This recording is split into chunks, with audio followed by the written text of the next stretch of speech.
Next question हमारे पास में 3.8 है। क्वेश्चन में गिवन है storage battery of EMF 8 volt internal resistance 0.5 ohm is being charged by 120 volt DC supply using series resistance 15.5 ohm.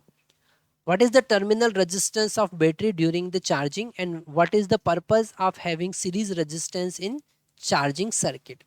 है ना। तो जब हमने यहाँ पर हमारा बैटरी यूज़ किया स्टोरेज बैटरी जिसका ईएमएफ 8 वोल्ट है, तो 8 वोल्ट का ईएमएफ और यहाँ पर सीरीज रेजिस्टेंस इंटरनल रेजिस्टेंस 0.5, इस बैटरी को हम चार्ज कर रहे हैं डीसी सप्लाई से, है ना। तो यहाँ हेवी डीसी सप्लाई हम यूज़ कर रहे हैं 120 वोल्ट का, है ना। ये है डीसी सप्लाई और सीरीज रेजिस्टेंस हम 15.5 ओम का यूज़ कर रहे हैं।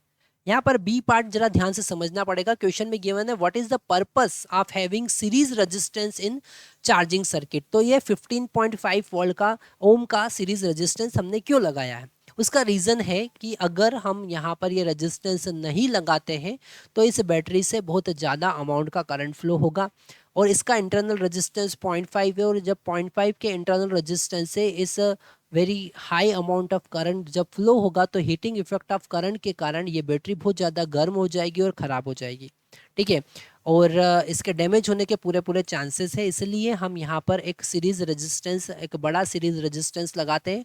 15.45 ओम का हमने यहाँ पर रेजिस्टेंस लगाया है जो बहुत करंट का वैल्यू कम कर देगा और यहाँ पर हीटिंग इफेक्ट को हम नेगलेक्ट कर सकते हैं। बैटरी इतना ज़्यादा गर्म नहीं होगा और उसके डैमेज होने से हम उसको बचा सकते हैं, इसलिए हमने सीरीज रेजिस्टेंस यहाँ पर लगाया है। अब यहाँ पर अगर हम टर्मिनल वोल्टेज की बात करें, इस बैटरी के अक्रॉस जो टर्मिनल वोल्टेज है वो अगर हम फाइंड करें तो हम यहाँ पर देख रहे हैं कि जो डीसी सप्लाई उससे करंट डिलीवर होगा और बैटरी के पॉजिटिव टर्मिनल में इंटर होगा। तो यहाँ पर जो टर्मिनल वोल्टेज है वो E plus I into internal resistance होगा। यहाँ पर हमें ध्यान रखना है कि चार्जिंग की कंडीशन में ई प्लस आई आर होता है और डिस्चार्जिंग की कंडीशन में ई माइनस आई आर होता है। तो यहाँ पर हम डिस्चार्जिंग की कंडीशन की बात कर रहे हैं। चार्जिंग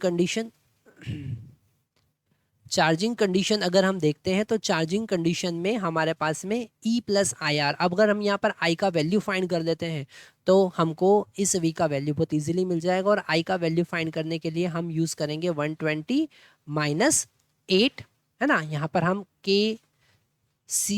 KVL लगा सकते हैं, है ना। KVL लगाते हैं तो KVL क्या कह रहा है कि यहाँ पर हम प्लस 8 वोल्ट का बैटरी में इंटर हो रहे हैं तो 8 वोल्ट प्लस 0.5 इंटू आई, फिर यहाँ पर 15.5 इंटू आई और फिर माइनस 120 इक्वल टू 0।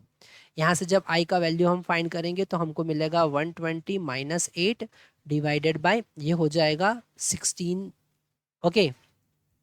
ये हो जाएगा 112 डिवाइडेड बाय 16, है ना।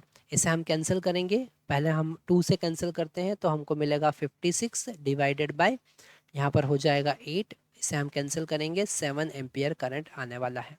V का वैल्यू फाइंड करने के लिए V is equal to E plus I into R हम लिखेंगे।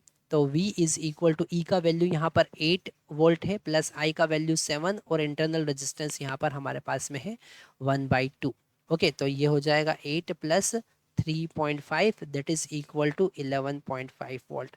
तो यहाँ टर्मिनल वोल्टेज 11.5 वोल्ट होगा।